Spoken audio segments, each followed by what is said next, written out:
décidé de retrouver et de se mettre en contact avec leur source de création. Cette histoire, c'était comme si Timothée avait enfermé dans son royaume plein de gens sans leur montrer la sortie. Ils restaient coincés là, à pleurer sur leur sort, car ils ne savaient même pas qu'il y avait une sortie. Mais si un jour, un seul d'entre eux trouvait la sortie, même par hasard, ils seraient tous sauvés de ce piège. Timothée et ses compagnons avaient bien dormi dans les douilles lits à baldaquin. Flair s'était réveillé le premier. Il alla réveiller Timothée, qui se demandait où il était. Comme un film qui se déroulait très vite, il revit toute la journée tourmentée de la veille. Dans ce film, un détail attira son attention. C'était le petit ruisseau près de la maison. Il était rouge, mais la veille, il n'avait pas pu le voir à cause de la nuit qui tombait doucement. Il était très inquiet. Il fit un bond de son lit et alla en toute vitesse à la recherche de la chambre du sage. Celui-ci dormait profondément et ronflait comme une locomotive. À chaque expiration, sa moustache se hérissait et prenait une forme très amusante. Timothée pouffa de rire.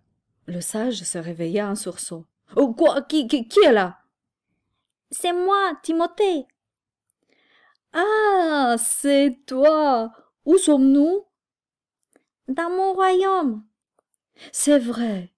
As-tu bien dormi ?»« Comme un bébé. Flair m'a réveillée et j'ai revu en quelques secondes la journée d'hier qui a défilé devant mes yeux. Je me voyais aussi. C'était comme si je regardais un film. »« Très intéressant, » dit le sage. « Ton esprit voyage et tu as conscience de ça.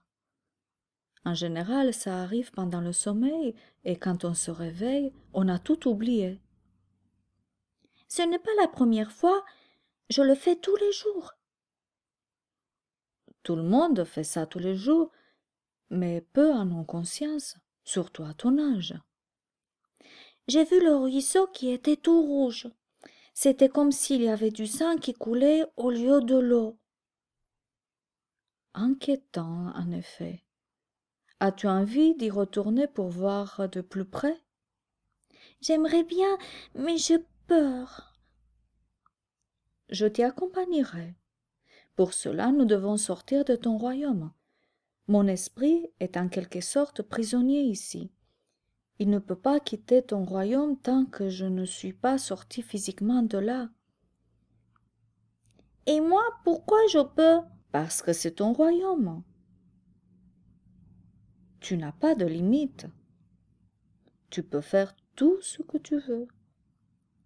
Et les autres ne peuvent pas franchir non plus les murs de mon royaume? Non. Mais c'est terrible. C'est comme si vous étiez mes prisonniers. Exactement. C'est pourquoi je te disais qu'il était très important que tu n'aies que des pensées positives avant de créer quelque chose. Cela signifie que je peux créer autre chose? Bien sûr, quand tout le monde sera sorti, tu pourras t'amuser. Tout le monde se réveilla petit à petit. Flair avait pris soin de passer dans chaque chambre et de lécher un pied, une main, une joue qui dépassait de la couverture. C'était un réveil bien mouillé. Le petit déjeuner était déjà sur la table. Tout le monde mangeait copieusement. Il faisait bon vivre dans le palace de Timothée, mais il fallait sortir pour trouver des solutions et pour explorer la forêt.